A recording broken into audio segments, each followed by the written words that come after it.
हमारा तिब्बी शोबा एक सर्कस की सूरत-ए-हाल इख्तियार कर रहा है, क्योंकि चेक एंड बैलेंस ना होने से ना हुकूमतें इस शोबे की सिमत दुरुस्त कर सकी हैं और ना ही इस काम के लिए खसूसी तौर पर बनाया गया हेल्थ केयर कमीशन। एक डॉक्टर 1 करोड़ रुपया खर्च करके डॉक्टर बनता है, लेकिन इसको 30,000 रुपए की माहाना मुलाजमत नहीं मिलती। और आज सूरत-ए-हाल ये है कि हमारे पास हजारों क्वालिफाइड डॉक्टर्स हैं, लेकिन हर जगह अताई भरे पड़े हैं और हेल्थ केयर कमीशन अतायत के खात्मे के लिए दिन रात कोशिश कर रहा है। ऐसे लगता है कि जब तक कलीदी फैसले नहीं किए जाते, ना अतायत खत्म होगी और ना हेल्थ केयर कमीशन अपने अहदाफ हासिल कर पाएगा और क्वालिफाइड डॉक्टर्स बेरोजगार रहेंगे। अवाम की दौलत ब्यूरोक्रेसी पर खर्च होती रहेगी और अवाम यूं ही अताई डॉक्टरों के हाथों जिंदगी और मौत की कश्मकश में मुब्तला रहेंगे।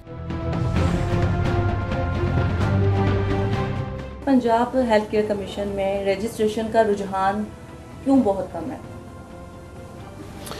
हमारी एक कमेटी, मैं उस कमेटी का मेंबर हूँ। हमने जब ये हेल्थ केयर कमीशन बना, मैं उसका मेंबर था तब से। हमारे यहाँ तय ये हुआ था कि जैसे मैंने कहा कि नंबर 1 हम क्वैकरी को ख़त्म करेंगे। सेकेंडली ये है कि हम एक इंस्पेक्टर कल्चर नहीं बना रहे हेल्थ केयर कमीशन को, बल्कि एक इंसेंटिव बेस्ड अदारा। मसलन आपका भी हॉस्पिटल है, मेरा भी है, आपको इवेल्यूएट किया गया तो आपको दिया गया ग्रेड A+। मुझे इवेल्यूएट किया गया तो मुझे ग्रेड दिया गया C। ठीक है जी, इसलिए कि आपकी फैसिलिटीज़ बेहतर थी, मेरी कम है। अब मैं मार्केट में हूँ, मेरे साथ जब लिखा होगा ना C ग्रेड, आपके साथ A+ लिखा हुआ है, तो मैं ख़ुद कोशिश करूँगा कि मैंने कम्पीट करना है, मैं अपनी फैसिलिटीज़ को इतना बढ़ाऊँ कि मैं भी A+ में आ जाऊँ। ठीक है ना, ये था पॉजिटिव ट्रेंड टू अपनी फैसिलिटीज़ को एनहांस करने का। लेकिन क्या हुआ हमारे यहाँ कि उसको पॉजिटिव ट्रेंड नहीं बनाया गया, उसको एक किस्म का लोगों के ऊपर ना, जो ऑलरेडी, चूँकि लोग 50-50 साल से प्रैक्टिस कर रहे हैं, 30-30 साल से, उनको आप सडनली आपके जाके कहें कि नहीं जी आप ये सारा इंफ्रास्ट्रक्चर चेंज करें, आप ये फलाना करें। और दूसरा ये है कि हम अमेरिका या इंग्लैंड से मुकाबला नहीं कर सकते, उनकी इकनॉमिकल फैक्टर्स और हैं, हमारे और हैं। अब मसलन मैं अपना स्टैंडर्ड इतना ऊंचा कर दूं तो मेरा पेशेंट पे ही ना कर सके, तो वो पॉसिबल। हमने कहा कि मिनिमम स्टैंडर्ड आप रख लें कि इससे कम नहीं होना चाहिए, लेकिन यह अपनी ग्राउंड रियलिटीज़ को सामने रखते हुए कि हमारे इकनॉमिकल हालात क्या, हमारा पेशेंट कितना अफोर्ड कर सकता है, उस हिसाब से हम जितना बेहतर कर सकते हैं। इस सिलसिले में हमारी कमेटी बनी है, उसकी हमारी मीटिंग्स हो रही हैं और हम कोशिश कर रहे हैं कि वो जो बेयर मिनिमम है ना, उसके ऊपर आके लोगों को रजिस्टर किया जाए, ताकि जितना हम इसको पॉजिटिव बना सकते हैं, फिर ग्रेजुअली वक्त के साथ साथ हम इसको इम्प्रूव करेंगे। सर, क्या कमीशन में करप्शन पाई जाती है जिसकी वजह से लोगों की तरफ से बहुत ज़्यादा एतराज़ात उठाए जाते हैं? मैं अगेन अभी तक वैसे एज सच कोई हमारे साथ ये वाक़या तो नहीं आया कि किसी ने कोई रिश्वत मांगी हो, लेकिन इक्का दुक्का वाक़यात, 1-2 लोगों को सैक भी किया गया। उन्होंने इस तरह से किया, लोगों को जाके डराया धमकाया, उनसे पैसे भी लिए। लेकिन यह है कि मेजॉरिटी ओवरऑल ऐसा कोई वाक़या नहीं हुआ। होता क्या है कि 1-2 लोग थे, वो हेल्थ केयर कमीशन में थे, निकाले गए वहाँ पे, उन्होंने लोगों के पास जाके लोगों को डराया धमकाया कि जी हम ये कर देंगे, आपका क्लिनिक बंद कर दें, जाके पैसे ले लिए। बाद में पता चला कि ये तो हेल्थ केयर कमीशन का एम्प्लॉई नहीं है। ठीक है ना, तो इस तरह से वाक़यात होते रहते हैं और हमारे जहाँ पे भी इस तरह का कल्चर आता है तो फिर ब्लैकमेलिंग आ जाती है।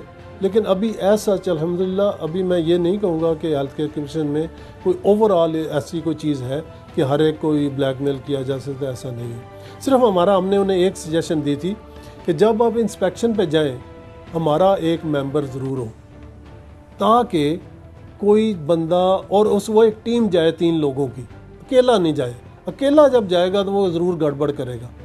तो जब एक डॉक्टर का नुमाइंदा भी उसमें होगा, PMA का हो, फैमिली फिजिशियन का हो, वो जो क्लिनिक जाना है उसमें फैमिली फिजिशियन का बंदा शामिल हो, किसी हॉस्पिटल में जाना है PMA का बंदा शामिल हो, ताकि वो ऑब्जर्वर के तौर पे जाए कि वाकई जो कुछ डिसीजन लिए गए हैं वो एथिकल है, किसी के साथ ज्यादती तो नहीं हो रही। तो ये अगर सिस्टम आ जाएगा तो इंशाल्लाह, इस पे हम जोर दे रहे हैं कि हमारा एक नुमाइंदा उसमें ज़रूर हो। इतना फ़र्क पड़ गया है कि हार्डली कोई बड़ा शहर या कोई छोटा शहर होगा जहाँ पे डॉक्टर, क्वालिफाइड डॉक्टर अवेलेबल नहीं होगा। सेकेंडली ये है कि क्वैकरी हमारे यहाँ इतनी ज़्यादा है और क्वैक्स इतने ज़्यादा बैठे हुए हैं कि वो डॉक्टर को, और वो हमने हेल्थ केयर कमीशन को कहा, चूँकि जब हेल्थ केयर कमीशन बना तो इसका बेसिक मकसद ये था कि क्वैकरी को ख़त्म करना और जो क्वालिफाइड डॉक्टर हैं उनकी एथिकल प्रैक्टिस को प्रमोट करना ताकि लोगों को बेस्ट फैसिलिटीज़ मुयसर हो। लेकिन ये है कि वो ना क्वैकरी ख़त्म कर सके हेल्थ केयर कमीशन, बल्कि उसने उल्टा जो क्वालिफाइड डॉक्टर थे उनके ऊपर ज़्यादा पाबंदियां लगानी शुरू कर दी और उन्हें ज़्यादा तंग करना शुरू कर दिया, बनिस्बत ये कि जिस मकसद के लिए वो बना था वो था क्वैक्स को वहाँ पे ख़त्म करना और उनकी जगह पे क्वालिफाइड डॉक्टर्स को वहाँ पे लगाना। तो ये काम वो हेल्थ केयर कमीशन अभी इतना इफ़ेक्टिवली नहीं कर सका। जैसे ये बताइएगा कि तमाम प्राइवेट अस्पतालों में पैरामेडिकल स्टाफ क्वालिफाइड होता है? अच्छा जी, ये बिल्कुल नहीं होता, मैं आपको ये चीज़ मानूंगा। उसकी रीज़न क्या है कि हमें जितना क्वालिफाइड स्टाफ चाहिए उतना अवेलेबल ही नहीं है, एक चीज़। दूसरी चीज़ ये है कि चूँकि पहले ये शुरू से सिलसिला चला आ रहा था, अब यह है कि हेल्थ केयर कमीशन क्या कहता है कि जी आपके पास क्वालिफाइड स्टाफ होना चाहिए, ठीक है जी। ये जो है ना, जो पैरामेडिक्स हैं, मतलब एक डिस्पेंसर है, वो उसने क्वालिफ़िकेशन तो ले ली लेकिन उसका एक्सपीरियंस कोई नहीं है, उसकी ट्रेनिंग कोई नहीं है। ब्रेनला बच्चे को लगाना है ना, ठीक है ना, जो क्वालिफाइड बंदा है उससे वो ब्रेनला लग ही नहीं सकता। तो जो 15-20 साल से हमारे पास काम कर रहा है वो 1 सेकंड में लगा लेता है, ठीक है जी। तो हमने उन्हें क्या कहा, हमने उन्हें कहा कि इंग्लैंड में क्या हुआ कि जब रॉयल कॉलेज बना तो शुरू में उन्होंने जो सर्जन थे वो तो थे ही को नहीं, उन्होंने क्या किया, बार्बर्स जो कि ये पट्टियाँ कर रहे थे, सरकमसियन कर रहे थे, छोटे छोटे ज़ख्म ठीक कर रहे थे, उन्हें as a grandfather class के तौर पे रजिस्टर किया, उन्हें थोड़ी सी ट्रेनिंग दी और उनको रजिस्टर कर लिया कि वंस फॉर ऑल ये जो लोग प्रैक्टिस कर रहे हैं इनको इजाज़त दे दें, उसके बाद कोई लेटरल एंट्री नहीं होगी, प्रॉपर क्वालिफ़िकेशन के ज़रिए होगी। तो हमने ये सजेस्ट किया कि जितने लोग मुख्तलिफ़ प्राइवेट हॉस्पिटल्स में मुख्तलिफ़ क्लिनिक्स पे काम कर रहे हैं 15-20 साल से और उनका अच्छा खासा एक्सपीरियंस है, आप एक छोटा सा उन्हें निसाब दे दें और उनका टेस्ट ले लें और टेस्ट लेके उनको एक दफ़ा क्वालिफाई कर दें और उसके बाद अनाउंस कर दें कि अब प्रॉपर क्वालिफ़िकेशन के बगैर कोई बंदा एंटर नहीं होगा, ठीक है ना। ये इस मसले का हल था, लेकिन अभी तक इसके ऊपर कोई काम नहीं हुआ। तो इसलिए ये चल रहा है, हेल्थ केयर कमीशन वाले आके कहेंगे जी आपका स्टाफ क्वालिफाइड नहीं है, वो कहेंगे जी हमें मिलता नहीं है, हमें जो मिलता है वो प्रॉपरली ट्रेंड नहीं है। तो ये मसला है। क्या कुछ लोग नहीं चाहते कि अतायत का खात्मा हो और तरबियत याफ्ता डॉक्टर सामने आए? इसमें ना 2-3 प्रॉब्लम्स हुए हैं, मैं आपको बताऊँ। सुप्रीम कोर्ट का एक डिसीजन था कि जी ओपन मेरिट कर दें, एडमिशन जो मेडिकल कॉलेज में है उसको ओपन कर दें, चाहे लड़कियां हैं चाहे लड़के हैं। अब देखें, आर्मी में हम ओपन मेरिट नहीं कर सकते क्योंकि वहाँ पे मर्दों की ज़रूरत है, फ़ाइट करना है, ठीक है जी। इसी तरह हमारे मुल्क में लेडी डॉक्टर को समझा जाता है गायनेकोलॉजिस्ट, ठीक है ना, कि ये औरतों की डॉक्टर है, ठीक है। अभी भी हमारे यहाँ, और हमारे यहाँ कितनी है, 73% लड़कियाँ मेडिकल कॉलेजेस में, 27% लड़के हैं। उनमें से भी बेशुमार बाहर चले जाते हैं। जो लड़कियां हैं वो शादी के बाद 50% प्रोफेशन छोड़ जाती हैं, तो हमारी सीटें ज़ाया हो रही हैं। आप अंदाज़ा करें, हमें अपना एमओ की ज़रूरत हो ना, मेडिकल ऑफिसर की, इश्तहार दें ना, तो कोई बंदा ही नहीं मिलता मेल। फीमेल को हमारा पेशेंट जो है ना वो नहीं एक्सेप्ट कर रहा अभी तक कि ये आम मर्ज को भी डील कर सकती हैं, ठीक है ना।